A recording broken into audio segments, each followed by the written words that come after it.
Post pregnancy কিছু issue আছে, মানে অনেক সময় হয় আর কি অনেকেরই। তো সেই ইস্যুগুলো আমার মানে দেখা দিচ্ছে, অলদো মানে ইট হ্যাজ বিন মানে 1.5 ইয়ার্স, কিন্তু কিছু কিছু কমপ্লিকেশন দেখা দিচ্ছে। আমি জানি না আসলে কিভাবে সামনে এটা স্প্যান অফ করবে, তো আমার জন্য দোয়া করো। আচ্ছা, আমি তোমাদেরকে যে স্ক্রিনটা দেখাচ্ছি আর কি, দেখতে পাচ্ছ কি?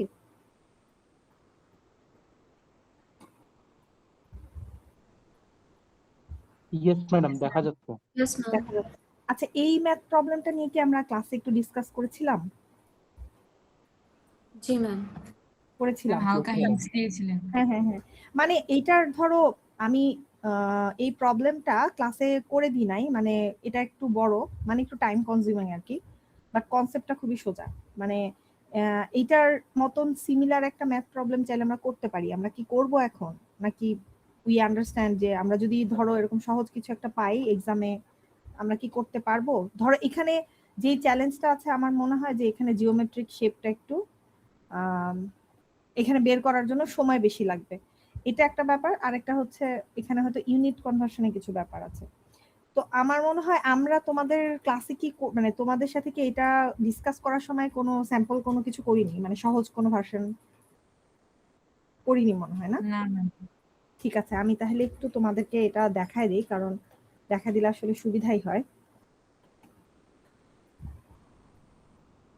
আচ্ছা, প্রবলেমটা খুবই সিম্পল। প্রবলেমটা হচ্ছে আমরা রান অফ বের করবো। হ্যাঁ, একটা ক্যাচমেন্ট এরিয়ার রান অফ আমরা, বা টোটাল রান অফ যেটা, সেটা কত, এটা আমরা বের করব। এখন যে এরিয়াটার কথা আমরা বলছি, যেটাকে আমরা ক্যাচমেন্ট এরিয়া বলছি, সেই এরিয়াটা হয়তো বা it will have different coefficient of runoff, different coefficient of, যেমন ধরো এটা ধরে নিলাম হাইপোথেটিক্যালি আউটলেট, এটা ধরে নিলাম আমরা হাইপোথেটিক্যাল এরিয়া। এখন এই এরিয়াটা কি একটা জিওমেট্রিক ডাইমেনশন, মানে আমি চাইলে এখানে যদি আমি লেংথ উইথ দিয়ে দেই তোমাকে, তুমি এটা দিয়ে এরিয়াটা ক্যালকুলেট করে নিতে পারবে। ধরো ফর এক্সাম্পল এখানে বললাম 20 কিলোমিটার বাই 20 কিলোমিটার একটা এরিয়া। এখন এখানে প্যাটার্ন ওয়াইজ আলাদা হচ্ছে কি, ধরো এটা একটা প্যাটার্ন, এটা আলাদা আরেকটা প্যাটার্ন। হ্যাঁ, তো এই প্যাটার্নের যে এরিয়াটা, সেই এরিয়াটার coefficient of runoff C এর ভ্যালু হচ্ছে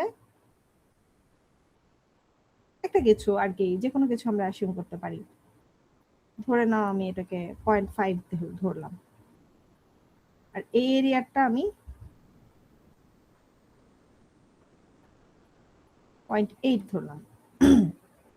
আচ্ছা, এখন একটা কথা আমি একটু জিজ্ঞেস করতে চাচ্ছি যে সি বা এটা আসলে তোমার কি কোএফিসিয়েন্ট অফ রান অফ? তো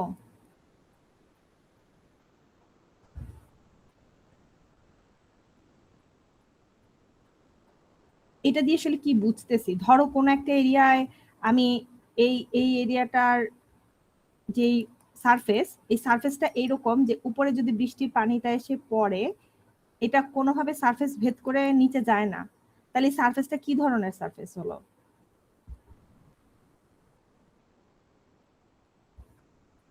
একটা ইম্পারমিয়েবল সারফেস ধরো। হ্যাঁ, তা এখন এই যে বৃষ্টির পানি পড়ে ভিতরে যাচ্ছে না, এখন তাহলে কি হবে? এটা যদি একটা ক্যাচমেন্ট এরিয়ার পার্ট হয়ে থাকে, যে এখান থেকে যে পানিটা আসতেছে এই সারফেসটুকুর উপরে যেটুকু পানি পড়তেছে, সেটা ধীরে ধীরে আউটলেটের দিকে রান অফ হিসেবে চলে যাবে। এখন আমাকে বলে এই এরিয়াটুকুর উপরে যে পানিটুকু আসছে, এইটার কতটুকু রান অফে চলে যাবে? পুরাটা। অলমোস্ট পুরাটাই রান অফে চলে যাবে। তার মানে আমার এখানে যদি কোএফিসিয়েন্ট আমি না দেই তোমাকে, আমি জাস্ট বলে দিলাম ইম্পারমিয়েবল, তুমি কত ধরে নিতে পারো? 1 ধরে নিতে পারো। আবার এটাও বলতে পারো যে আচ্ছা এখানে আমার হালকা ইভাপোরেশন লস আছে, আর কোনো লসই আমার কিন্তু নাই, মেজরটা আমার ইনফিল্ট্রেশন থেকে আসে, সেটা নাই।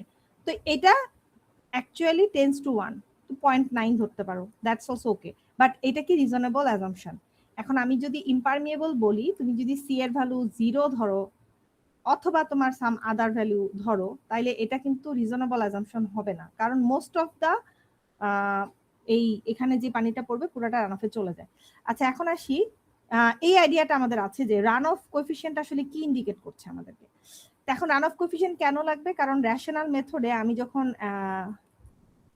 পিক রান অফ ক্যালকুলেট করব, তখন আমার লাগবে কোএফিসিয়েন্ট অফ রান অফ, এটা কি ইন্টেন্সিটি অফ রেইনফল। ইন্টেন্সিটি। আচ্ছা এটা কি ইউনিটে মাপবো? ধরে নিলাম এখানে এটাকে আমি কিসে দিব? Meter per second. Meter per second. আচ্ছা ধরলাম এটা মিটার পার সেকেন্ড, আমাদের সুবিধার্থে ধরলাম। বাট আমি যদি এটাকে ফিট পার সেকেন্ড বা ফিট পার আওয়ারে দিতাম, সেকেন্ডে না দিয়ে এটা অ্যাকচুয়ালি হতো মিনিট বা আওয়ারে দিব। তো সেটাকে আমি যদি তোমাকে ধরো এটা এই রান অফটা মিটার কিউব পার সেকেন্ডে মাপতে হবে, তখন তুমি এটাকে যদি আমি ফিট পার সেকেন্ডে দিয়ে কনভার্ট করে নিতে পারবে? Yes, ma'am. আচ্ছা ওকে। আর এই এরিয়াটা এটা হচ্ছে এই যে এখান থেকে যে এরিয়াটা পাবা সেটা হচ্ছে এরিয়া অফ বেসিন। এটাই আমার বেসিনটা। এখন বেসিনের দুইটা পার্ট যেহেতু আলাদা আলাদা, মানে ধরো আমি এই পার্টটাকে বললাম 1 2, তাহলে আমার টোটাল কিউ যেটা সেটা আসলে Q1 আর Q2 এর সামেশন। Q1টা হবে C1। এখন এই যে ইন্টেন্সিটি এটা কি ডিফারেন্ট, কারণ এই পুরো এরিয়াটার উপরে একটা প্রেসিপিটেশনের ইভেন্টই ঘটে এবং সেটারই রান অফ আমরা ক্যালকুলেট করছি। তাহলে সেক্ষেত্রে ইন্টেন্সিটি অফ প্রেসিপিটেশন কিন্তু সেম, তা আই দুইটারই সেম, এরিয়া আলাদা। যেহেতু এখানে ডাইমেনশন ওয়াইজ আমি এখানে বলে দিই নাই কত, ধরে নাও এটা হচ্ছে 10 ধরলাম আমি ক্যালকুলেশনের সুবিধার্থে। তাইলে C1 হবে 0.5, আর আইটা আমি তোমাদেরকে কোথাও না কোথাও বলে দিতে হবে আমাকে। ধরে নাও আমি আই দিয়ে দিচ্ছি এখানে, কত কত দিব? 0.75। আচ্ছা এটা ইঞ্চ পার আওয়ারে যেটা দেওয়া আছে এটাই আমরা ইউজ করি। এই কোশ্চেনে কি দেওয়া আছে দেখে আসি। কোয়েশ্চেনটা কিরকম হবে এটাও কিন্তু একটা আইডিয়া করার ব্যাপার আছে। এখানে দেখো লিখেছে calculate the peak run off in meter cube per second for the following highway restaurant complex. এটা একটা হাইওয়ে রেস্টুরেন্ট কমপ্লেক্সের টপ ভিউ আর কি। বাট এটা কি তুমি ধরে নিবা তোমার রান অফের টোটাল এরিয়া, এই এরিয়া রান অফটাই আমার ক্যাচমেন্ট এরিয়া বা বেসিন এরিয়াকে রিপ্রেজেন্ট করছে। Rainfall intensity for the whole area এটা দেওয়া আছে এত। তো এইরকমই সিমিলার কোয়েশ্চেনই আমরা এখানে সলভ করছি, জাস্ট আমাদের এরিয়াটা আলাদা, আমাদের কোএফিসিয়েন্ট অফ রান অফ গুলো আলাদা। তো এখন যদি এটা 0.75 ইঞ্চ পার আওয়ার নেই, তাহলে এটাকে মিটার পার সেকেন্ডে নিতে হবে। তা আমি প্রথমে ইঞ্চ থেকে নিব কি ফিটে নিব, তারপরে ফিট থেকে মিটারে নিব। ফিট থেকে মিটারে নিতে হলে 1 মিটারে হচ্ছে 3.28 ফিট, তাহলে সেটা দিয়ে ভাগ দিয়ে দিলে আমার একটা মিটারে চলে আসবে। তাহলে এটা মিটার পার আওয়ারে আছে, আমি সেটাকে কিসে নিব? সেকেন্ডে নিব। তাহলে আমি 3600 দিয়ে ভাগ দিয়ে দিলাম, তাইলে এটা মিটার পার সেকেন্ডে চলে আসলো। এখন ইনটু আমার এরিয়া, এরিয়াটা কত আসবে? এই যে এটা হবে তোমার A1 আর এটা হবে আমার A2। A1টা কত আসবে?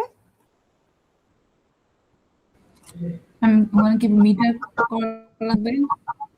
এগুলো কিলোমিটারে আছে। 200 into 10 to the power 6 meter square। হ্যাঁ, তাহলে কি 10 ইনটু 10 কিউব, আসলে এটাকে আলাদা করে মিটার নিলাম, দাও 20 ইনটু 20 সরি 10 কিউব। ঠিক আছে না? আলাদা আলাদা করে দুটো ডাইমেনশনকে আমি কিলোমিটার থেকে মিটারে নিলাম। 1000 দ্বিগুণ দিব। ম্যাম দুইটার এরিয়া তো 20 না?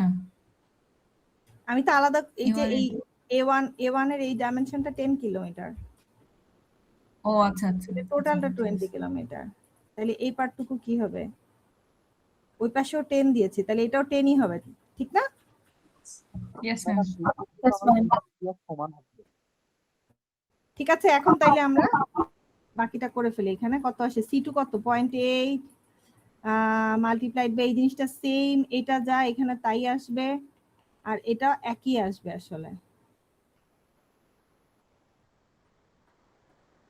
এটা মিটার স্কয়ারে, এটা মিটারে। তো টোটাল আমার কি হবে দেখো, meter square into meter per second হচ্ছে আমার মিটার কিউব পার সেকেন্ড, ঠিক কিনা? এখন এটা তোমরা সলভ করো আর কি, সলভ করে আমাকে বলো কত আসছে, আমি এটা এখানে লিখি ডিরেক্ট।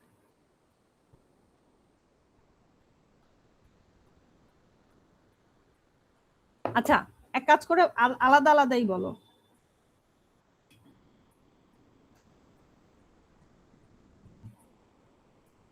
এই যে এটা হচ্ছে এই পুরাটা করলে কত আসে, শুধু এটা বলো আমাকে। 0.75 by 12 into 3.28 into 3600 এইটুকু শুধু করলে কত আসে?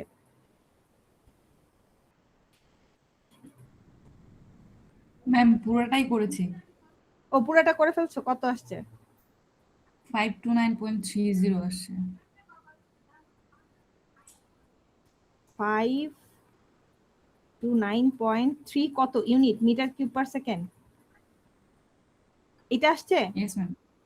আর কারো? Yes ma'am. আর কেউ করেছো? আরেকজন বলো।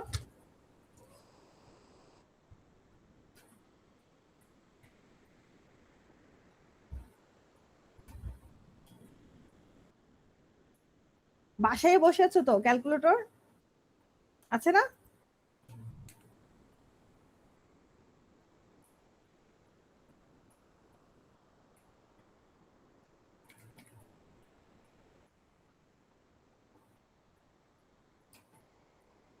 আমি কিন্তু করছি না, তোমাদের মধ্যে থেকে আরেকজনকে করতে হবে।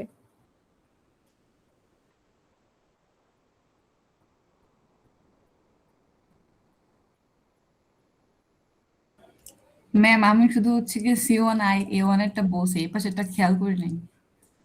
ও সেটাই খেয়াল করতে হবে তো। এটা কি আচ্ছা। কমপ্লিকেটেড ক্যালকুলেশন না কিন্তু, এই জন্য না বলছি না ম্যাম, ভাগ ভাগ করে করি আমরা। আসো 0.75 কে 12, 3.28 আর 3600 এই তিনটার মাল্টিপ্লিকেশন দিয়ে ভাগ দিয়ে দাও, তারপর বলো কত আসছে।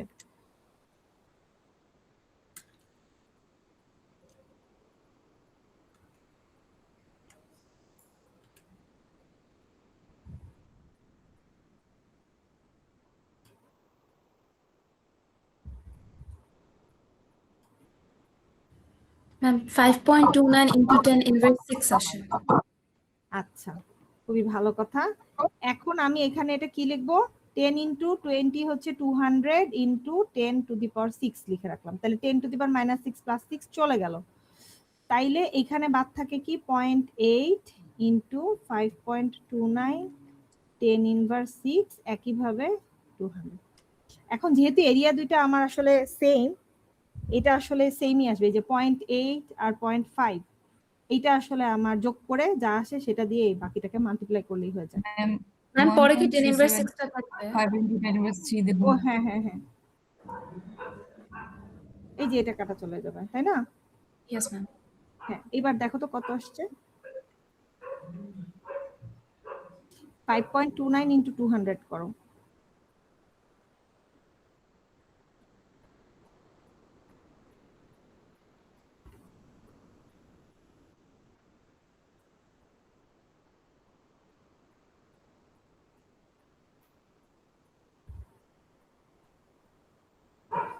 ম্যাম 1375.4। 1375.4। আচ্ছা, এটা ম্যাচ করে আরেকজন? Yes, ma'am, এটাই হয়। এটাই হয় না? সবার একই আসছে? জি ম্যাম। ঠিক আছে, তাহলে আমাদের ওকে আছে ম্যাম। তো আমি এটা তোমাদের এক্সাম্পল হিসেবে বললাম, এরকম সিমিলার আমরা এক্সামে পেতে পারি, মানে আমাদের মিডের এক্সামে এই ম্যাথ প্রবলেম খুবই সহজ এবং খুবই অল্প টাইমে এটা করে ফেলা সম্ভব। সো আমি আশা করবো যে তোমরা সবাই পারবা। আমি দেখা দিলাম এই জন্যই যে যেহেতু এই কমপ্লিকেটেড প্রবলেমটা আমরা করছি না, আমরা সহজ একটা দেখে আসলাম। আচ্ছা, এইবার আমি একটু জানতে চাবো যে রিভার ট্রান্সপোর্টেশন এই টপিকটাকে আমরা শুরু করেছিলাম কিনা ক্লাসে? ম্যাডাম একটা কোশ্চেন আছে। হ্যাঁ, শুনতে পাইনি। ম্যাডাম যদি আমাদের এখানে ইয়ার্ড থাকে, অর্ণব মেহতা বলছো? হ্যাঁ, আমি কথা শুনতে পাচ্ছি না। ম্যাডাম যদি আমাদের ইয়ার্ড থাকে, ইয়ার্ডটাকে কেমনে ট্রান্সফার করব? হ্যাঁ, ইয়ার্ডটাকে কেমনে ট্রান্সফার করবা? ইয়ার্ড কি আসলে? ইউনিট গুলো তোমাদেরকে জানতে হবে। আচ্ছা, ফর এক্সাম্পল দেখো আমি কিলোমিটার দিয়েছি, আমি চাইলে হেক্টর বা একরে কিন্তু এরিয়া দিতে পারতাম। এই কারণে তোমাদের এখানে দেখো ইউনিট কনভার্সন দেয়া আছে, এটা একটু তোমাদেরকে মাথায় রাখতে হবে। ইউনিট কনভার্সন কিন্তু কোশ্চেনে দিয়ে দিব না। কিভাবে হেক্টর থেকে মিটার স্কয়ারে, একর থেকে ইয়ার্ড স্কয়ারে, ফিট স্কয়ারে নিতে হয়, এটা তোমরা এখানে ইউনিট কনভার্সন গুলো জেনে নিবা, মানে মাথায় রাখবা কিছুটা। আর তোমাদের ক্যালকুলেটরও কিন্তু এগুলো আছে। আরেকটা হচ্ছে যে ইয়ার্ড কি, এটা আগে জানতে হবে। ইয়ার্ড হচ্ছে কি, বাংলায় কি বলে ইয়ার্ডকে? গজ বললে সবাই চিনবা। গজ চিনি আমরা, length measuring unit. Yes, ma'am. Yes, ma'am. গজ আর ইয়ার্ড সেম জিনিস। তাহলে এখন বলো যে কত ফিটে 1 গজ হয়? 3 ফিটে। জানো না? 3 ফিটে 1 গজ হয়। আমরা জানি তো, এগুলো করে আসছি আমরা সব ম্যাথ, ছোটকালের অঙ্ক এগুলো। Yes, আমরা ma'am. কিন্তু এগুলো মাথায় রাখবো যে আমাদেরকে এগুলো কোশ্চেনে দিয়ে দিবে না। ধরো আমার ডাইমেনশন ইয়ার্ডে দেওয়া আছে, তখন আমি পারবো এটাকে মিটারে নিতে পারবো? তখন পারবো ম্যাডাম। ঠিক Yes, আছে। ma'am. এই অর্ণব মেহতার ইয়াটা ভয়েসটা খুবই আস্তে শোনা যাচ্ছে আর কি, এই কারণে বুঝতে পারছি না যে কি বলছো। বাট আশা করি যে ইয়ার্ড নিয়ে আর কোনো কনফিউশন নেই। আমরা ইউনিট কনভার্সনটা পারলে ওই ম্যাথ প্রবলেমটা ইজিলি পারবো আর কি। ঠিক আছে, আমি এবার একটু যেটা জানতে চাচ্ছিলাম আর কি, যে এই টপিকটা কি আমরা শুরু করেছিলাম, এই চ্যাপ্টার কি আমরা শুরু করেছি? No, ma'am. No, একদমই ma'am. করিনি, একদমই করিনি। ঠিক আছে, তাইলে আমরা এই চ্যাপ্টারটা আজকে ইনশাআল্লাহ একটু লেংদি ক্লাস হলে কি অসুবিধা আছে 8টা পর্যন্ত? ম্যাম 8টার একটু আগে যদি ছাড়তেন তারাবি থাকে 8টার তো। একটু আগে, তাইলে আমরা হয়তো আজকে যতটুকু পারি অতটুকুই শেষ করব আর কি। হ্যাঁ, আচ্ছা। তো রিভার ট্রান্সপোর্টেশন যে টপিকটা, এটা মানে নতুন আমাদের চ্যাপ্টার শুরু হচ্ছে, রান অফ চ্যাপ্টারটা ওখানে কমপ্লিট হয়েছে। এই চ্যাপ্টারটাতে আমরা আসলে রিভার ওয়াটারের মানে ফ্লোয়িং ওয়াটার বডিতে কি কি ক্যারি করতেছে সেটা নিয়ে কথা বলবো। রিভার ট্রান্সপোর্টেশন ডাজন্ট মিন যে আমরা হিউম্যান বিইংস বা হচ্ছে গুডস, যেটা আমরা পানির উপর দিয়ে জাহাজ বা নৌকা দিয়ে চলাচল করি, ওইটা কিন্তু এখানে বোঝাচ্ছে না। এটা যেন আমরা ক্লিয়ার থাকি। হ্যাঁ, তো রিভার ট্রান্সপোর্টেশন কি বলছে? River transportation under the topic of geomorphology, এটা যেটা নিয়ে কথা বলছে সেটা হচ্ছে রিভারের ওয়াটার বডিতে ও কি কি ট্রান্সপোর্ট করতে পারে বা কি কি ক্যারি করে। এখন রিভার কেন ওয়াটার বডিতে কিছু ক্যারি করার ক্ষমতা আদৌ রাখবে? এটার কারণ হচ্ছে আমার ফ্লোয়িং ওয়াটার বডি একটা ভেলোসিটি আছে, ভেলোসিটি থেকে সে একটা ফোর্স গেইন করে, তো সেই ফোর্সটা সে অ্যাপ্লাই করতে পারে যে পার্টিকেলগুলি সে কালেক্ট করছে সেগুলোকে ক্যারি করার জন্য। এখন পার্টিকেল কেন কালেক্ট করছে? কারণ ওই যে নেচারে তো মানে সয়েল ইজ নট সামথিং যে নন ইরোডেবল কিছু না। তো আমার যখন পানি কোনো সারফেসের উপর দিয়ে বয়ে যায়, তখন কি করে? সারফেসের উপরে যা কিছু সেগুলোকে ধুয়ে নিয়ে যাওয়ার চেষ্টা করে। তো আমার যত বেশি মানে ডিসইন্টিগ্রেটেড পার্টিকেল থাকবে, ততই সে কিন্তু ক্যারি করার টেন্ডেন্সি শো করবে। তো এখন পানি যখন ফ্লো করে যাচ্ছে, তখন কতখানি এই পার্টিকেলগুলোকে সে আদৌ ক্যারি করতে পারবে in it's course of action. এখন রিভার আসলে কি করে, বা রিভারের ফ্লোয়িং ওয়াটার বডিটা আসলে কিভাবে কাজ করে, বা রিভার কেন ফ্লো করে, এইটা আমার প্রথম প্রশ্ন। রিভার কেন ফ্লো করে? রিভারের পানি কেন মানে চলমান কেন? এটা তো বসে থাকতে পারতো জায়গায়।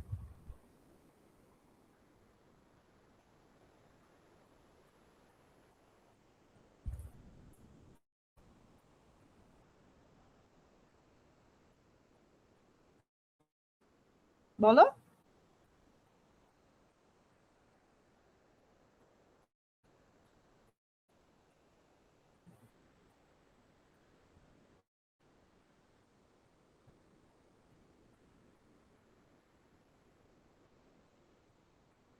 আচ্ছা, নদীর উৎপত্তি কোথা থেকে হয়?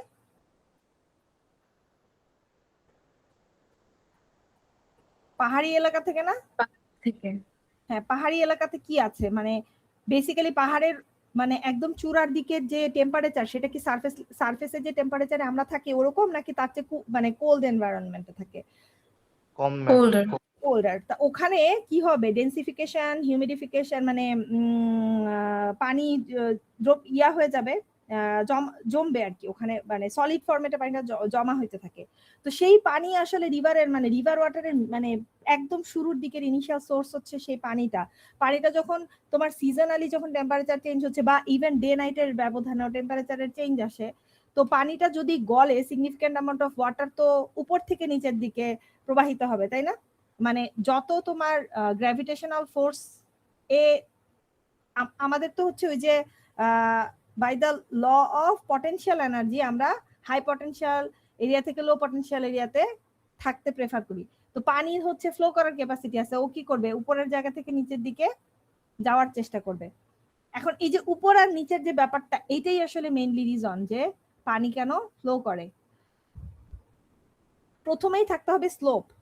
একটা স্লোপিং গ্রাউন্ডে কেবলমাত্র ওয়াটার ফ্লো করবে। আমি যদি একদম হরাইজন্টাল একটা সারফেসে পানি ঢালি এখানে, বৃষ্টি যতই পড়ুক, এটা আসলে ফ্লো করবে না। এগুলা নিয়ে কিন্তু আমরা শুরুতেই কথা বলছিলাম, যেটা রান অফের একদম শুরুতে দেখাইছিলাম না, ক্যাচমেন্ট এরিয়াতে পানি যেভাবে ফ্লো করে, এটা হচ্ছে গ্র্যাভিটেশনাল ফোর্সের আন্ডারে, অর্থাৎ আন্ডার এই স্লোপ। তো এই স্লোপটা during its course of action শুরুর দিকে এবং শেষের দিকে একই রকম থাকে না। রিভারের স্লোপের কথা আমি বলতেছি। ধরে নাও এই পয়েন্টটা হচ্ছে একদম রিভারের শুরু এবং এই পয়েন্টটা রিভারের শেষ, তাহলে এই জায়গায় কি আছে? পাহাড় আছে, আর এখানে কি আছে? সমুদ্র। সমুদ্রে গিয়ে রিভার এন্ড করে, এটা তো আমরা জানি, রাইট? Yes, ma'am. আচ্ছা, Yes, ma'am. এখন এখানে আমরা আমাদেরকে দেখে, এই যে প্যাটার্নটা আমি ড্র করেছি, দেখে তোমাদের কাছে কি মনে হচ্ছে? এক একটা পয়েন্ট এক একটা জায়গার স্লোপকে ইন্ডিকেট করছে, অর্থাৎ ওয়াই এক্সিস বরাবর আছে হচ্ছে elevation of bed, river bed, তাই না? রিভারের যে তলদেশ, সেই তলদেশটা মিন সি লেভেল থেকে কতখানি উঁচু, এটা হচ্ছে ওয়াই এক্সিসে দেখতে পাচ্ছি। আর এক্স এক্সিসে দেখতে পাচ্ছি যে যেই জায়গাটা থেকে রিভারটা শুরু হয়েছে সেখান থেকে আরো কত দূর পর্যন্ত সে গড়ায় গড়ায় গেছে, অর্থাৎ ডিস্টেন্স ফ্রম সোর্স, এটা আমি এক্স এক্সিসে দেখতে পাচ্ছি। তাইলে এখন এই যে আমি প্যাটার্নটা দেখতে পাচ্ছি, গ্রাফটা, এই গ্রাফটা কি ইন্ডিকেট করবে? কতটুকু সামনে গেলে হাইট কতটুকু কমতেছে, অর্থাৎ এটাই তো আমার রিভার বেডের কি স্লোপ না? ম্যাম ওয়াই এক্সিসটা আরেকবার বলা যাবে, কি বললেন? ওয়াই এক্সিসটা হচ্ছে এই যে আমি মনে করো রিভারের এটা ক্রস সেকশন ড্র করলাম, এই যে বটম পয়েন্টটা আছে না, এটা কি রিভারের বেড? Yes ma'am. এই বেডটা মিন সি লেভেল থেকে, এই যে মিন সি লেভেল, এটা থেকে কত উঁচুতে আছে? উচ্চতা আছে। আচ্ছা ঠিক আছে। এটাই height, elevation of river bed. যে কোনো একটা জায়গার এলিভেশন কিসের বেসিসে মেজার করি আমরা, মানে কোথা থেকে করি? আইডিয়ালি মিন সি লেভেল থেকে করি না? রিডিউস লেভেল বের করি না আমরা? আরএল বের করছো না তোমরা? Yes ma'am. ওইটারই কনসেপ্ট ধরো, যে তাইলে রিভার বেডের এলিভেশনটা আমি কতখানি আছে সেটা দেখতেছি। এখন লোকেশন অনুযায়ী একদম শুরুর দিকে রিভার বেডের এলিভেশন মিন সি লেভেল থেকে যখন অনেক বেশি, তখন পার ইউনিট ডিস্টেন্স সামনে গেলে এলিভেশনের মানে ফলটা অনেক হাই, অর্থাৎ ধামধাম করে পড়তেছে। পড়তেছে বলতে বুঝাচ্ছি হচ্ছে স্লোপটা অনেক স্টিপ, পানিটা যে গড়াচ্ছে অনেক স্টিপ একটা স্লোপের আন্ডারে গড়াচ্ছে। যত সে সামনের দিকে আগাবে স্লোপটা তত মাইল্ড হইতে থাকবে। আস্তে আস্তে ম্যাডাম এটা এক্স অক্ষের প্যারালাল হয়ে যাবে না? রাইট, মানে অলমোস্ট প্যারালাল, মানে যখন আমি একদম সমুদ্রের কাছাকাছি এরিয়াতে যাব তখন রিভার দেখবা যে একদম মানে সমতল ভূমির মধ্য দিয়ে এরকম মিয়ান্ডার ফর্ম করে করে ফ্লো করতেছে এবং সিতে গিয়ে বিভিন্ন শাখা প্রশাখা ক্রিয়েট করে সে আলটিমেটলি সমুদ্রে গিয়ে পড়তেছে। এটা হচ্ছে শেষ পজিশনটাতে হবে। এখন আমাকে তোমরা বলো তো, যে এই শুরুর দিকে রিভার ওয়াটারের ইরোশনাল টেন্ডেন্সি বেশি হবে না শেষের দিকে বেশি হবে?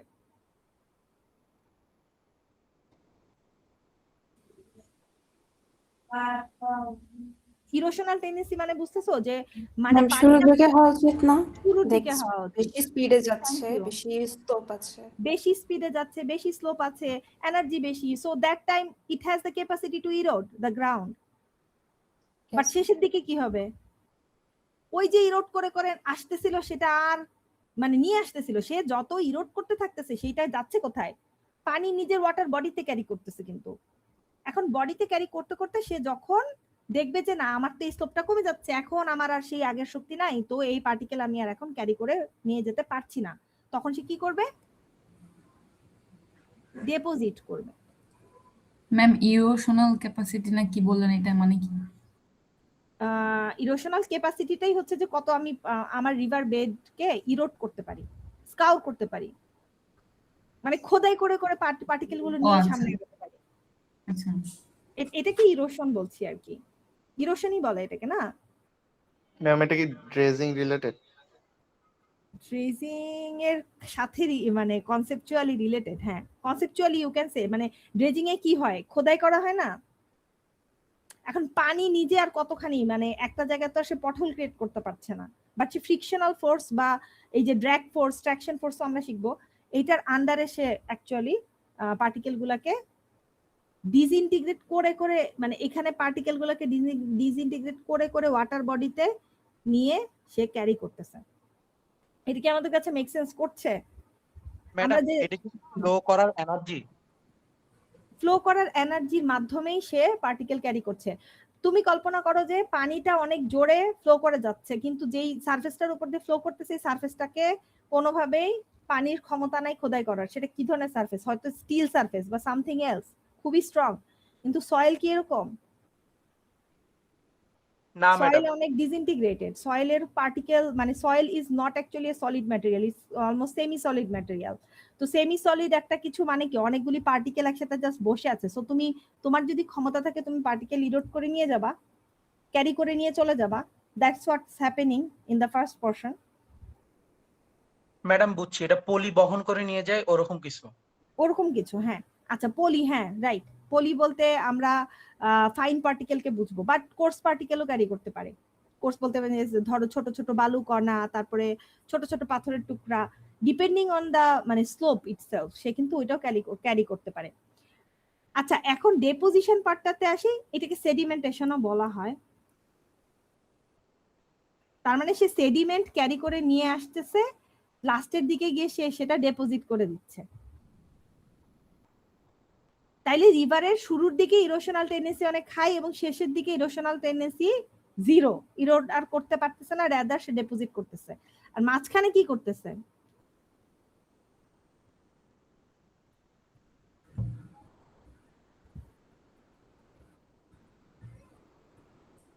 মাঝখানের পার্টটাতে ইন্টারেস্টিংলি সে শুধু ট্রান্সপোর্ট করে, নতুন পার্টিকেল ইরোডও করছে না, আবার ওই যেটা ক্যারি করছিল সেটাকে ডেপোজিটও করে দিচ্ছে না। অর্থাৎ নতুন ইরোড করার ক্ষমতা তার এখনো হয় নাই, আবার যেটা সে ক্যারি করছিল সেটাকে রেখে দিতে হবে এরকম মানে ক্ষমতার লোপ পায় নাই। তার মানে সে জাস্ট ক্যারি করার ক্ষমতা রাখে। তাহলে মাঝখানের একটা সেগমেন্টে সে করছে ট্রান্সপোর্টেশন, লাস্টে গিয়ে করতেছে ডেপোজিশন।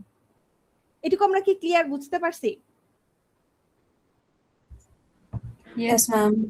ওকে ঠিক আছে, আগাই। আমি আসলে এই কনসেপ্টটা আগেই বলে দিতে চাচ্ছি, কারণ আমরা এখানে অনেক কিছু পড়বো, তো যাতে আমাদের ভিজুয়ালাইজেশনে হেল্প হয় আর কি। তো রিভার ট্রান্সপোর্টেশন কি? রিভার মানে এই যে আমি তোমাদেরকে শুরু থেকে শেষ পর্যন্ত রিভারের কোর্স অফ অ্যাকশনটা বললাম, এখন হয়তো তোমরা বুঝতে পারতেছো যে রিভার ট্রান্সপোর্টেশন চ্যাপ্টারে আসলে কি নিয়ে কথা বলবো। এখানে অ্যাক্টিভিটি অফ রানিং ওয়াটার নিয়ে কথা বলা হচ্ছে, যেখানে রানিং ওয়াটার বিভিন্ন রকম জিনিস ক্যারি করে। এখন এই জিনিসের সোর্স শুধুমাত্র রিভার বেডই না, কিন্তু রিভার বেডকে ইরোড সে করে। তারপরে আমি যে বললাম পাহাড় থেকে নদীর সূত্রপাত, নদী কি শুধু পাহাড়ের ওই জমা বরফ গলে ওই পানিটাই শুধু ক্যারি করছে? আমরা যে ক্যাচমেন্ট এরিয়া পড়তেছি, অর্থাৎ নদীর গতিপথে ওর চারিপাশ থেকে বিভিন্ন লোকেশন থেকে, যেমন করে এটা একটা ক্যাচমেন্ট এরিয়া, সে এসে আলটিমেটলি রিভারে জিনিসটা কন্ট্রিবিউট করছে না? তার মানে সে কিন্তু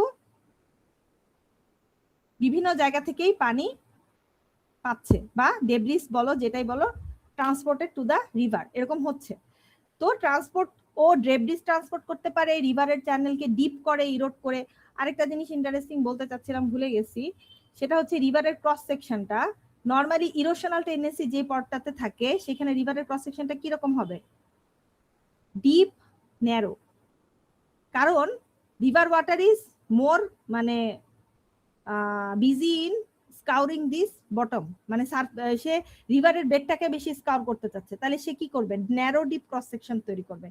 তো এইভাবে আস্তে আস্তে যখন ইরোশনাল টেন্ডেন্সি কমে যেতে থাকে তখন সে ওয়াইডার আর শ্যালোয়ার হইতে থাকে।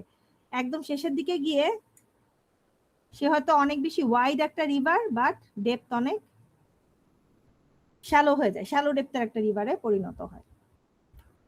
তো ক্রস সেকশনটাও এইভাবে করে আমার চেঞ্জ হচ্ছে, যেহেতু আমার রিভারের কোর্স অফ অ্যাকশন বা ওয়াটারের যে এনার্জি এইভাবে করে কমে যাচ্ছে। কমে গেলে তখন আমার রিভারের ক্রস সেকশনটা ওইভাবে এফেক্টেড হয়। আচ্ছা তো এখানে যেটা বলতেছিলাম, রানিং ওয়াটার কি ক্যারি করতে পারে? ডেব্রিস ক্যারি করে, ইরোডেড চ্যানেলের যে পার্টিকেল আছে সেটা ক্যারি করে। তারপরে তোমার যে ডেপোজিটটা সে পাবে যে কোনো একটা ভ্যালি, অ্যালং দ্য ভ্যালি, যেটা ওর কাছে ডেলিভার হচ্ছে, ডেপোজিটটা ওয়াটার ক্যারি করবে সেডিমেন্ট, সেই সেডিমেন্টটাই ওর ডেপোজিট, সেটাকে সে ক্যারি করে আর কি।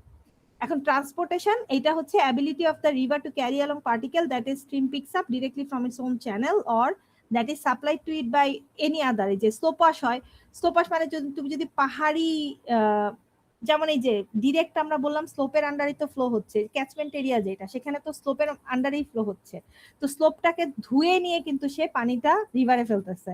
স্লোপের পার্টিকেল যত বেশি ইরোডেবল, ওই পার্টিকেল অনেক বেশি পরিমাণে সেডিমেন্ট আকারে রিভারে গিয়ে জমা হবে।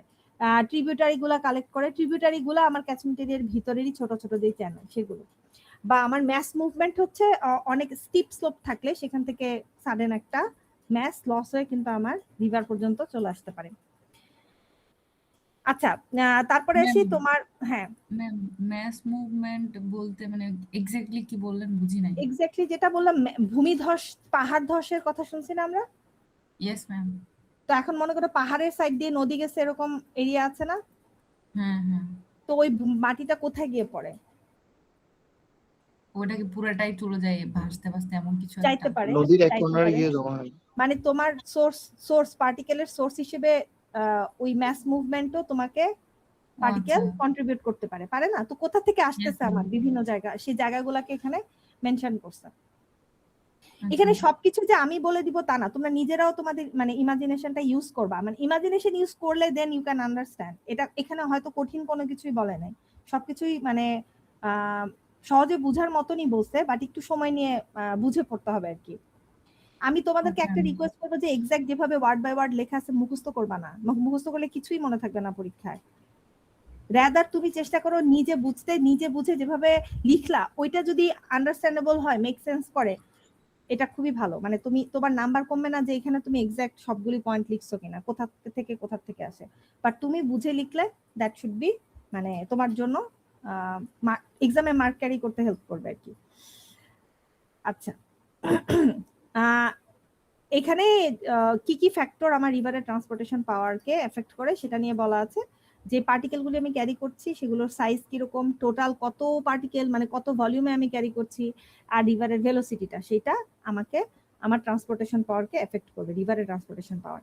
এখন আমরা তো অলরেডি দেখে আসলাম যে রিভারের সব জায়গায় স্লোপ সমান হয় না শুরু থেকে শেষ পর্যন্ত, তাই না? এটা দেখছি কিন্তু। Yes ma'am. তাইলে সেক্ষেত্রে কিভাবে বুঝবো যে ওই ভেলোসিটি কি হবে, কনস্ট্যান্ট কি ভেলোসিটি? ভেলোসিটিটা কি কনস্ট্যান্ট হবে? হবে না তো। না তাইলে আমি এখানে আসলে ট্রান্সপোর্টেশন পাওয়ার যখন বলতে চাচ্ছি, তখন এই যে ট্রান্সপোর্টেশন পাওয়ারটা এইটা constantly changing along the course of the river, but আমি যখন যে কোনো একটা স্পেসিফিক সেগমেন্টকে কনসিডার করছি তখন ওই সেগমেন্টের আন্ডারে আমি হয়তো ব্যাপারটাকে কনস্ট্যান্ট ধরে নিচ্ছি। এই সেগমেন্ট মানে বুঝছো, মানে ধরো তুমি পুরা রিভার নিয়ে কাজ করলা না, রিভারের একটা স্টার্টিং আর একটা এন্ড পয়েন্ট তুমি নিজে ডিসাইড করে নিলা, একটা ছোট ভাগ পুরা রিভারটা, তাই না?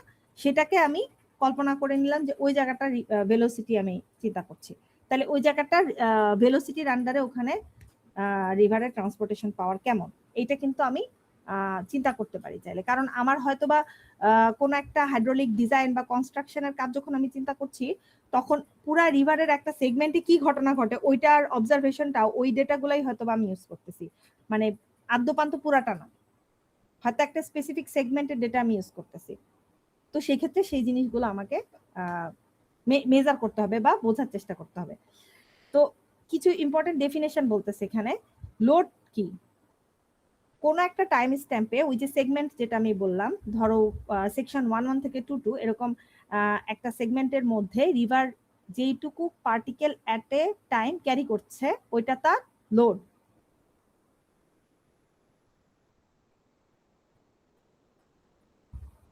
এটা কি বুঝছি আমরা? Yes ma'am. একটা টাইম স্ট্যাম্প চিন্তা করলাম যে ওই টাইম স্ট্যাম্প, কারণ কি টাইম স্ট্যাম্প যখন টাইম চেঞ্জ হয়ে গেলে লোড চেঞ্জ হতেই পারে, সো আমাকে একটা টাইমে চিন্তা করতে হচ্ছে। ক্যাপাসিটি কি? ওই সময় ওরকম একটা কন্ডিশনে আসলে কতখানি ক্যারি করতে পারতো, হতে পারে ক্যারি করতে পারতো হচ্ছে 10 টন, ক্যারি করছে হচ্ছে 5 টন, তাইলে সে তার ক্যাপাসিটির চেয়ে কম লোড ক্যারি করছে। কিন্তু এটা কি হতে পারে যে ক্যারি করতে পারো তো 10 টন কিন্তু আসলে ক্যারি করছে 15, এরকম কি হতে পারে? না ম্যাম। তার মানে আমার ক্যাপাসিটির চেয়ে বেশি কখনো আমি কিন্তু লোড ক্যারি করতে পারছি না। এটা আমার খেয়াল করতে হবে যে আমি ম্যাক্সিমাম হয়তো আমার ক্যাপাসিটি সমান ক্যারি করতে পারি। আচ্ছা, এবার আসি এই ক্যাপাসিটিটা কিসের উপর ডিপেন্ড করবে, এটা আমরা অলরেডি বলে ফেলছি যে রিভারের যে ট্রান্সপোর্টেশন পাওয়ার এটা ডিরেক্টলি ওই ভেলোসিটির সাথে রিলেটেড, এবং ভেলোসিটি ইন টার্মস কিসের সাথে রিলেটেড? স্লোপের সাথে রিলেটেড। আমার রিভার বেডের স্লোপ যত স্টিপ হবে ভেলোসিটি তত কি হবে, বেশি হবে। Yes, Yes, ma'am. ma'am. হ্যাঁ, তো ভেলোসিটিটা ওইখান থেকে আসে। আচ্ছা, এখানে ভেলোসিটির সাথে রিলেশনটা বলতেছে যে ভেলোসিটির পাওয়ারের সাথে ক্যাপাসিটি হচ্ছে প্রপোর্শনাল। এখন ভেলোসিটির পাওয়ারটা কত, ক্যাপাসিটি কিন্তু আমি ডিফাইন করে দিতে পারতেছি না একটা স্পেসিফিক কাইন্ড অফ পার্টিকেলকে ক্যারি করার ক্যাপাসিটি। এখানে বিভিন্ন রকম পার্টিকেলের সংমিশ্রণ আছে, যেখানে সাইজ অফ পার্টিকেল এটা বা ভলিউম এটা আসতেছে কিন্তু কনসিডারেশনে, যে আমি কি বেশি ফাইন পার্টিকেল ক্যারি করছি সেক্ষেত্রে আমার ভেলোসিটির পাওয়ার হাই হবে, আর যদি বেশি কোর্স পার্টিকেল ক্যারি করি সেক্ষেত্রে ভেলোসিটির পাওয়ার লো হবে। অর্থাৎ capacity is proportional to some power of velocity. সেই পাওয়ারটা হচ্ছে ডিপেন্ড করতেছে যে তোমার পার্টিকেলের সাইজ কত। যদি বেশি ফাইন গ্রেইনড হয় তাহলে কম্পারেটিভলি লো, মানে থার্ড পাওয়ারের চাইতে কম অথবা তার চেয়ে বেশি। আর যদি ওয়েল গ্রেডেড হয় তাহলে third power of velocity proportional হচ্ছে ক্যাপাসিটি। আরেকটা জিনিস, capacity is a function of both discharge and velocity. এইটা কেন, এইটা আমাকে বলো। এই যে রিভারের ক্রস সেকশন, এটা ধরো ক্রস সেকশন, এইদিকে ভেলোসিটি আমি রিভারের ভেলোসিটি আমি জানি ভি আর ক্রস সেকশনাল এরিয়া জানি এ, তাইলে আমার ডিসচার্জ কত, এই ক্রস সেকশনটা যদি এ হয়, ভেলোসিটি যদি আমার ভি হয়, তাহলে এই ক্রস সেকশন দিয়ে ডিসচার্জ কত যাচ্ছে। ডিসচার্জের ইউনিট কি, discharge is equivalent to run of, হ্যাঁ, ভলিউম পার টাইম, তাই না? তাইলে এটা ভি এ। এখন এই এটা যদি আমার বাড়ে তাহলে কি আমার ডিসচার্জ বাড়বে না? Yes, ma'am. যদি ভি Yes, ma'am. কনস্ট্যান্ট রেখে এ বাড়াও তাহলে ডিসচার্জ বাড়বে। এবং আমার তোমাদের কমন সেন্সের আন্ডারস্ট্যান্ডিং থেকে বলো যে এরিয়াটা যত বড় তত বেশি পার্টিকেল ক্যারি করতে পারবে না? Yes, Yes, ma'am. Yes, ma'am. তাইলে আমার ক্যাপাসিটিটা ডিরেক্টলি কি proportional to discharge and velocity both. So এটা আমার মানে ক্যাপাসিটি, ডিসচার্জ, ভেলোসিটি দুইটারই ফাংশন আর কি। আচ্ছা, এবার আসি কম্পিটেন্স। কম্পিটেন্সটা ইন্ডিকেট করছে যে ম্যাক্সিমাম কত বড় সাইজের পার্টিকেল আমি ক্যারি করতে পারছি রিভারে। তো এখন রিভারে সবচেয়ে বড় কোন পার্টিকেলটা আমি ক্যারি করব সেটা তো আমার মানে in comparison to the cross section of the river হয়তো খুব বেশি বড় কিছু না। মানে আমি রিভারের ক্রস সেকশনে যেটা দেখতে পাচ্ছি ক্রস সেকশনের তুলনায় একটা ছোট সাইজের হয়তো, বাট এই পার্টিকেলটা হচ্ছে সবচেয়ে বড় সাইজের পার্টিকেল যেটা এই ফ্লো এর আন্ডারে ক্যারি করছি। তো এই ক্রস সেকশনটা কি ছোট হলো না বড় হলো এটা কি খুব বেশি ম্যাটার করবে? করবে না কিন্তু, কারণ একটা পার্টিকেল ম্যাক্সিমাম কত বড় সাইজ সেটা শুধু ইন্ডিকেট করছে। সো এই ক্ষেত্রে শুধু ভেলোসিটির ফাংশন হচ্ছে তোমার কম্পিটেন্স। অর্থাৎ ম্যাক্সিমাম পার্টিকেল সাইজের যে পার্টিকেলটা তোমার রিভার ক্যারি করতে পারে এটা directly proportional to the square of the stream velocity. স্ট্রিমের যে ভেলোসিটি আছে সেটার স্কোয়ারের প্রপোর্শনাল হবে যে ম্যাক্সিমাম সাইজ পার্টিকেলের ডায়ামিটারটা। এটা হচ্ছে আমার কম্পিটেন্স। কম্পিটেন্স হচ্ছে সেই ম্যাক্সিমাম সাইজটা কত, এইটাই আমার রিভারের কম্পিটেন্স। আচ্ছা, এইবার আসি আমরা যে লোডের কথা বললাম, লোডের ডেফিনিশন অলরেডি জানি যে এট এ সার্টেন টাইম আমি কত পার্টিকেল ক্যারি করছি, ভলিউম অফ পার্টিকেল, সেটাই আমার লোড। এখন ক্লাসিফিকেশনে আমরা লোড কয় ধরনের হয় এটা একটু দেখতে পাবো যে দুই ভাবে আমরা লোড ক্যারি করছি। একটা হচ্ছে আমরা পানিতে দ্রবীভূত অবস্থায় ক্যারি করছি, আর একটা মেকানিক্যাল ফোর্সের আন্ডারে ক্যারি করছি। পানিতে দ্রবীভূত অবস্থায় কিছু সলিউবল ম্যাটেরিয়াল আছে যেগুলি যখন ওয়াটার ফ্লো করবে, ওই ম্যাটেরিয়াল বলতে বুঝাচ্ছি মানে সয়েল স্ট্রাটা, যেমন লাইমস্টোন হচ্ছে তোমার soluble in water. So soluble বলতে কি ওরা আয়নিক ফরম্যাটে কিন্তু পানির সাথে বন্ড তৈরি করে ফ্লো করতেছে, তো এটা আলাদা করে পার্টিকেল হিসেবে ফ্লো করতেছে না। So it is being carried as a solution, এটার কিন্তু কোনো সেডিমেন্টেশন হবে না কখনো। আরেকটা আছে সাসপেন্ডেড লোড। সাসপেন্ডেড লোডটা অবশ্যই সেডিমেন্টেশন হবে যখন স্লোপ কমে যাবে। এটা মানে একদম পুরা পিওর টার্বুলেন্স অফ ওয়াটার এইটার আন্ডারেই তোমার ফ্লো করতেছে, এবং এটা ডিপেন্ড করবে যে ইচ ইন্ডিভিজুয়াল পার্টিকেলের টার্মিনাল ভেলোসিটিকে ওভারকাম করার মতন ক্যাপাসিটি তোমার ওয়াটারের ফ্লোয়ের আছে কিনা। টার্মিনাল ভেলোসিটি হচ্ছে আমার একটা পার্টিকেলকে ফ্রি ফল করতে দিলে ওয়াটারের মধ্যে ম্যাক্সিমাম যে ভেলোসিটিটা রিচ করার পরে আর বাড়বে না ওটার ভেলোসিটি, ওটাই কি টার্মিনাল ভেলোসিটি। তো ওই পার্টিকেলের ওই ভেলোসিটির চেয়ে বেশি ফ্লোতে আমার বেশি ভেলোসিটিতে আমার ওয়াটার ফ্লো যদি করে তাইলে এটাকে আমার সাসপেনশনে রাখা সম্ভব। পানিটা রিভার ওয়াটারটা আমার পার্টিকেলটাকে তখন সাসপেনশনে রেখে দিবে।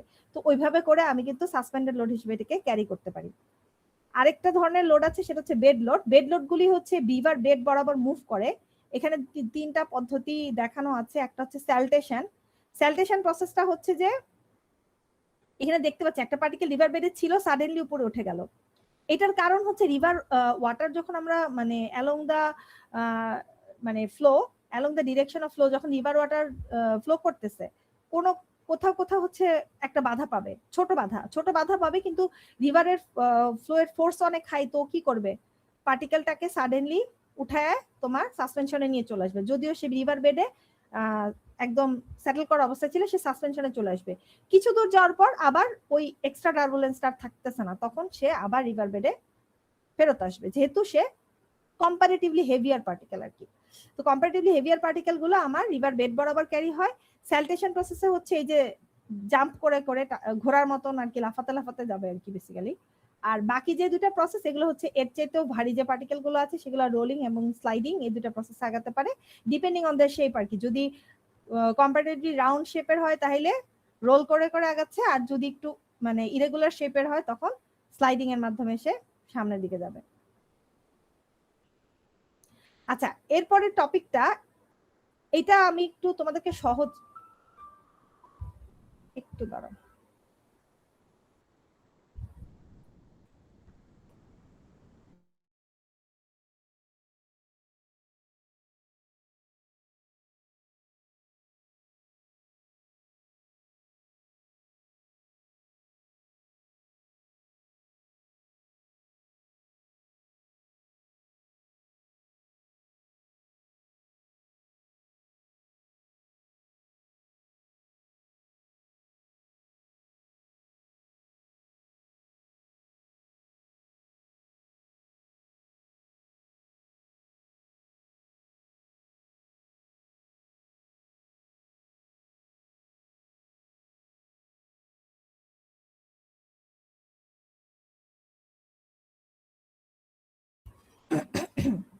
আচ্ছা, একটু সরি, আমার একটু ফোন কল আসছিল আর কি।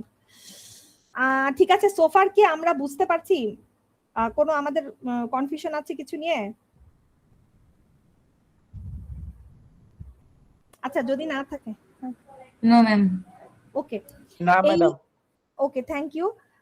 Channel changes in the flood, এই টপিকটা আসলে যেটা দেখানোর চেষ্টা করতেছে সেটা হচ্ছে কোন একটা ইভেন্ট অফ ফ্লাশ ফ্লাড যখন হয়। ফ্লাশ ফ্লাড মানে হচ্ছে খুব এক্সট্রিম প্রেসিপিটেশন আছে না, যে অনেক বৃষ্টি হয়েছে এবং হওয়ার পরে কি হয়েছে, মানে এতই হয়েছে যে পানি জমে জমে চ্যানেল ওভারফ্লো করে গেছে।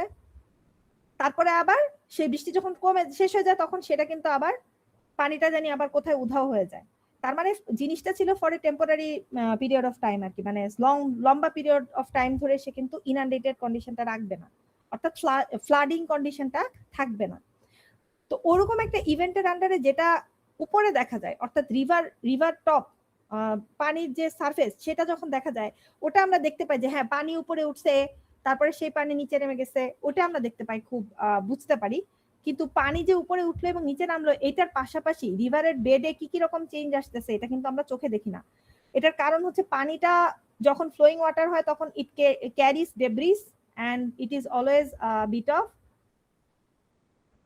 কি ধরনের পানি, এটা স্বচ্ছ পরিষ্কার পানি না, কিন্তু মানে ফ্লোয়িং ওয়াটার বডি কখনোই কিন্তু ক্লিয়ারও হবে না। ক্লিয়ার হবে কোথায়, যখন পানিটা স্ট্যাগনেন্ট থাকে। তো আমরা কখনোই আসলে দেখতে পাবো না যে রিভার বেডে কি হচ্ছে, বাট কি মানে ঘটনা ঘটে সেইটাকে এখানে গ্রাফিক্যালি একটু দেখানো আছে। তার আগে আমি একটু যেটা শেয়ার করব সেটা হচ্ছে স্টেজ কি, স্টেজটা একটু বুঝি। আমরা যদি cross section of A river চিন্তা করি তাহলে স্টেজ হচ্ছে যেটা, সেটা হচ্ছে রিভার টপ মানে ওয়াটার টপ থেকে, ওয়াটার লেভেলের টপ থেকে রিভারের বটম পর্যন্ত যে ভার্টিক্যাল ডিসটেন্সটা, সেটা আমার স্টেজ। এখন আমাকে বলো তো এই স্টেজটা কখন বাড়বে বা কমবে?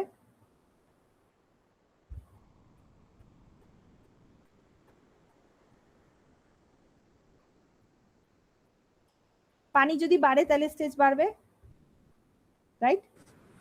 Yes ma'am. বাড়বে যদি প্রেসিপিটেশন হয় এক্সট্রা। স্টেজটা কি আমার হাইট রিপ্রেজেন্ট করতেছে? তুমি যদি ইন দা সেন্স অফ মানে রিভার বটম থেকে ওয়াটারের টপ পর্যন্ত হাইট চিন্তা করো, হ্যাঁ হাইটও বলতে পারো, বাট এটাকে আসলে স্টেজই বলে আর কি। ম্যাম আমরা কি এটা বলতে পারি না যে যেখানে হচ্ছে ইরোশনাল ক্যাপাসিটি বেশি ওখানে স্টেজের এটা বেশি?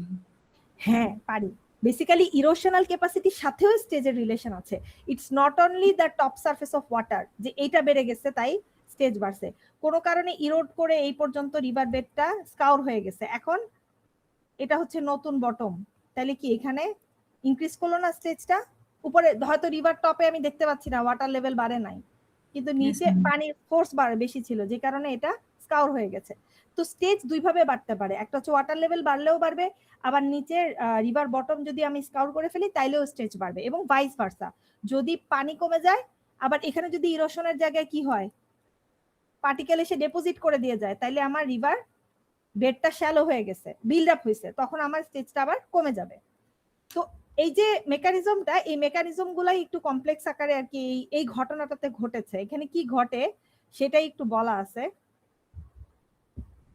প্রথমে চতুর্পাশ থেকে পানি আসতে থাকে, অর্থাৎ ফ্ল্যাশ ফ্লাডের শুরুর দিকে তোমার ক্যাচমেন্ট এরিয়া আশেপাশে যতগুলি আছে সব জায়গা থেকে পার্টিকেল গুলি ক্যারি করে করে নিয়ে আসতেছে, কিন্তু অর্থাৎ যেগুলো ক্যারিয়েবল পানি দিয়ে ধুয়ে আনা সম্ভব শুরুতে সব ওগুলা নিয়ে আসবে, তখন কি হবে, রিভার বেডে লার্জ অ্যামাউন্ট অফ লোড জমা হবে, তাহলে বেল্টটা রিভার বেডটা উপরে উঠে যাবে কিন্তু শুরুতে। আচ্ছা, শুরুর দিকে পানির যে ফ্লো থাকবে during the course of precipitation, মানে প্রেসিপিটেশন হইতে থাকতে থাকতে আমার কিন্তু হেভি রান অফটা মাত্র শুরু হচ্ছে, অর্থাৎ পানি হিউজ অ্যামাউন্টে আসা শুরু করবে তারও কিছু পরে। তো যখন পানির ফ্লোটা বাড়বে তখন আমার পানির অ্যাক্টিভিটি বাড়বে এবং স্কাউরিং টেন্ডেন্সিটা শুরু হবে। দ্যাট টাইম আমার রিভারটা তখন রিভার বেডটা স্কাউর করবে, তখন আমার কি হবে, স্টেজ বাড়বে, কিন্তু মানে প্রথমে স্টেজ কমে নিয়ে তারপরে শুরু করে আবার স্টেজটা আমি বাড়াচ্ছি। Lowest elevation of the bed indicates the highest stage. এটা তো বুঝতে পারতেছি, মানে আমার রিভার বেডের এলিভেশন কমায় দিচ্ছি, মানে in comparison to mean sea level river বেডের এলিভেশন কমে যাচ্ছে, তাইলে আমার স্টেজ বেড়ে গেল না? এখন আমাকে বলো তো, এই যে বলতেছি স্কাউরিং টেন্ডেন্সি, এইটা তো রিভার বেডের ভেলোসিটি বাড়লে পরে হচ্ছে, তাইলে যখন হাইয়েস্ট স্টেজ হবে, স্টেজটা যখন সবচেয়ে বেশি, মানে এই ক্রস সেকশনটা তখন সবচেয়ে বেশি না, এই যে পুরো রিভার যে ক্রস সেকশনের মধ্যে দিয়ে পানি বয়ে যাচ্ছে, এটা স্টেজ বাড়লে বেশি হবে না, রাইট? জি মিস। আচ্ছা, এখন তাহলে হাইয়েস্ট ডিসচার্জ কখন রিচ করবে? যখন সবচেয়ে বেশি স্টেজ, তখনই তো হাইয়েস্ট ডিসচার্জ রিচ করা উচিত। Yes ma'am. ডিসচার্জ মানে জাস্ট ভেলোসিটি, আমি তো দেখলামই velocity multiplied by cross sectional area. তাহলে এটা যদি বাড়ে তাহলে ডিসচার্জ ম্যাক্সিমাম তখন হবে না যখন এটা ম্যাক্সিমাম, এরিয়াটা ম্যাক্সিমাম ক্রস সেকশন, তাই কি? Yes ma'am. তাই হওয়ার কথা যদি গিভেন আমার ভেলোসিটিটা কনস্ট্যান্ট থাকবে, ওয়াটারের ভেলোসিটিতে চেঞ্জ আসবে না, কিন্তু ভেলোসিটিটা আসলে তা থাকে না। এই কারণে যখন আমার হাইয়েস্ট স্টেজ রিচ করে ওই সময়টাতে হাইয়েস্ট ডিসচার্জ হয় না, তার কিছুটা আগেই আমার ডিসচার্জ ম্যাক্সিমাম ভ্যালু রিচ করে। সো এই কমপ্লিকেটেড মেকানিজমটাই আসলে এখানে গ্রাফিক্যালি দেখানো আছে। ডিসচার্জ বাড়তে বাড়তে, সরি, স্টেজটা দেখো, ওয়াই এক্সিস বরাবর স্টেজ, এক্স এক্সিস বরাবর ডিসচার্জ, ডিসচার্জ আর স্টেজের রিলেশনশিপটা দেখাচ্ছে এখানে। ইন টার্ন এটা আসলে ভেলোসিটির সাথে স্টেজের রিলেশনশিপকেই বুঝাচ্ছে। তো আমি যখন ডিসচার্জ বাড়তেছে, আমার স্টেজ বাড়তেছে, ভালো কথা। ডিসচার্জ ম্যাক্সিমাম যখন রিচ করছে ওই সময় কিন্তু আমার ম্যাক্সিমাম স্টেজ রিচ করে নাই, অর্থাৎ এই highest value of the stage ওই সময়টাতে হাইয়েস্ট ডিসচার্জ হয় নাই, ডিসচার্জ হাইয়েস্ট হয়েছে তারও আগে, অর্থাৎ ম্যাক্সিমাম স্টেজ তারপরে রিচ করছে, তার আগেই হাইয়েস্ট ডিসচার্জ রিচ করে গেছে। এটা কেন হয়েছে? রিভারের ভেলোসিটি কি এখানে বেশি ছিল না এখানে বেশি ছিল, এটা খালি বলো।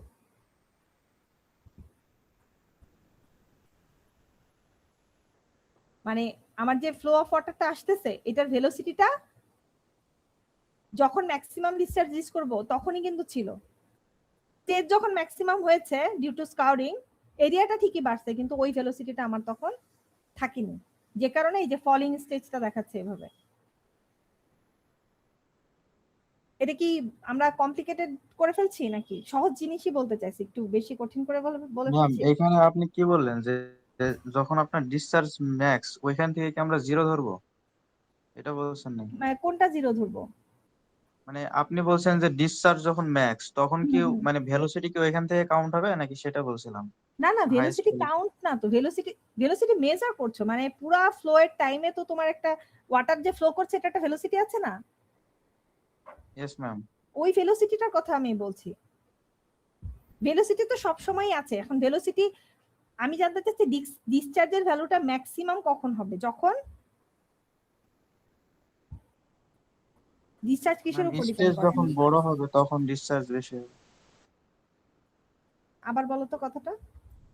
ম্যাম স্টেজের স্টেজের হ্যাঁ মানে হ্যাঁ, আপনার স্টেজ হাইট যখন যখন বড় বেশি হবে হবে এটা তখন হতে পারে। ডিসচার্জ বেশি হবে দুইটা দুইটা জিনিস বাড়লে ডিসচার্জ বাড়বে। একটা হচ্ছে রিভার ওয়াটারের ভেলোসিটি বাড়লে ডিসচার্জ বাড়বে, একটা হচ্ছে ক্রস সেকশনাল এরিয়া বাড়লে ডিসচার্জ বাড়বে।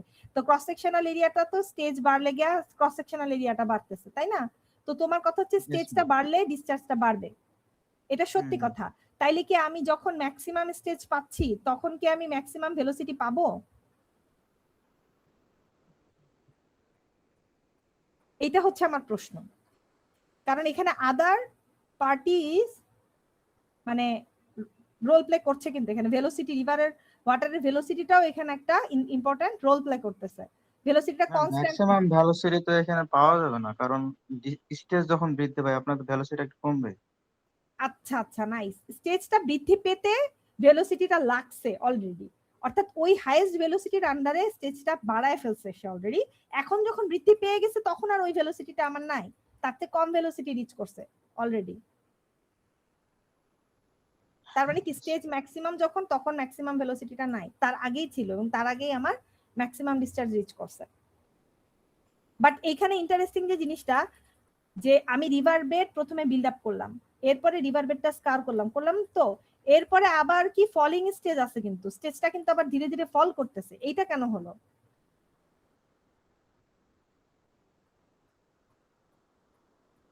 কারণ ওই যে রিভার ওয়াটার ওই যে পার্টিকেল গুলো আছে সেই পার্টিকেল ওগুলা গুলোর সে কারণে আবার না ডিপোজিট করা শুরু করছে। এখন তার ওয়াটারের ওই ফ্লো নাই, এখন ক্যারি করছিল অনেক কিছু, ক্যারি করতে পারতেছিল, সেটা পারতেছে না, সেটা আবার ডিপোজিট করে দিচ্ছে, এইভাবে বিল্ড ব্যাক হয়েছে।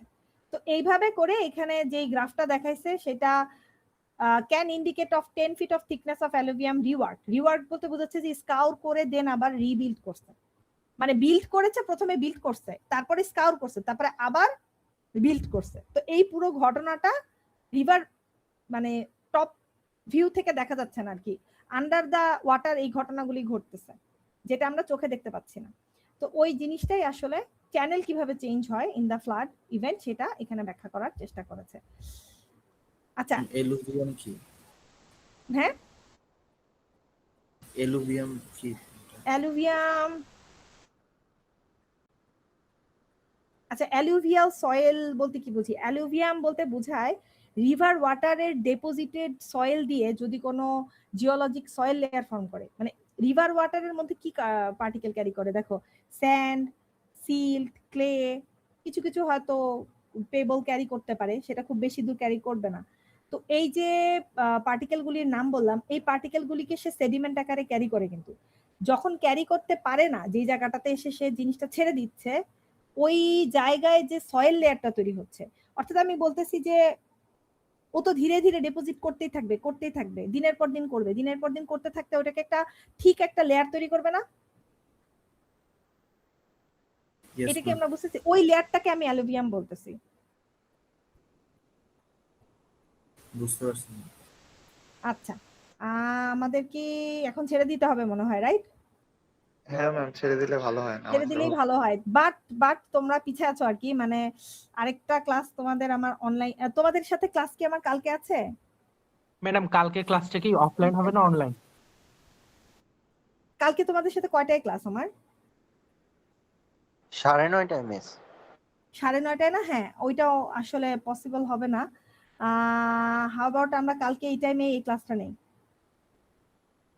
অথবা অন্য টাইমেও নিতে পারি, আমরা একটু দেরি করেও নিতে পারি, মনে হয় টাইম বেশি পাবো।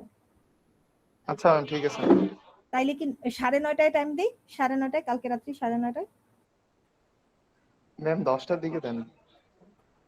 আচ্ছা 9:45 রাখি, মানে 10টায় শার্প, যাতে আমরা সবাই অ্যাটেন্ড করি ক্লাসটা। হ্যাঁ, দেরি না করাই ভালো, মানে আমরা সময়টা শেষও করে দিব তাড়াতাড়ি। Yes, madam. তাইলে তোমরা কালকে 9:45 থেকে ক্লাসটা করো। কালকে সকালের ক্লাসে আসতে হবে না। আর কালকে আমরা ঠিক আছে। ইনশাল্লাহ আমরা শেষ করে দেওয়ার চেষ্টা করব তোমাদেরকে। শেষ না করতে পারলেও আর একটা ক্লাসে হয়তো কমপ্লিট হবে। তোমাদের তো সিটি হয়ে গিয়েছে। আর আমি তোমাদের একটা ব্রিফিং ক্লাস নিব, সব সেকশন একসাথে একটা ক্লাস নিব। ওই ক্লাসটাতে আমি একটু তোমাদেরকে ফার্স্ট টু লাস্ট একটা ব্রিফিং দিব আর কি, যেহেতু তোমাদের মিড সামনে, মানে মিডেরই সিলেবাস এগুলি, তো কিভাবে প্রিপারেশন নিবে এই সাজেশনটা আমি দেওয়ার চেষ্টা করবো আর কি। তো ঠিক আছে, thank you so much for attending. তোমরা যারা অ্যাটেন্ড করেছো তারা চ্যাট বক্সে একটু নাম আর আইডি গুলো দিয়ে তোমরা ক্লাসরুমটা লিভ করতে পারো আর কি। Thank you. ম্যাডাম আসসালামু আলাইকুম। ওয়ালাইকুম আসসালাম। Thank you.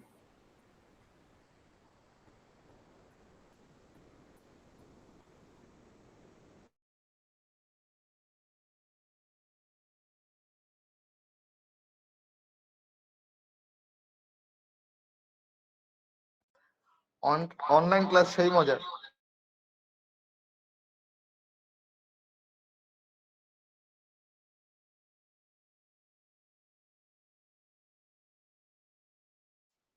সকালে শুধু ঘুমাবো আর ঘুমাবো।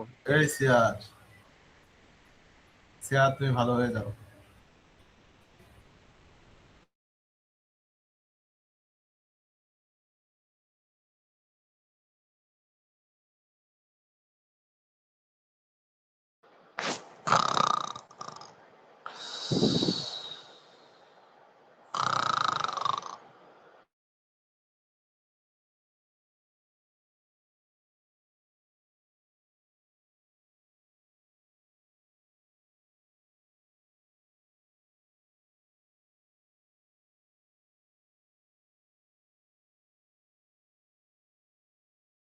বঙ্গবল্টু।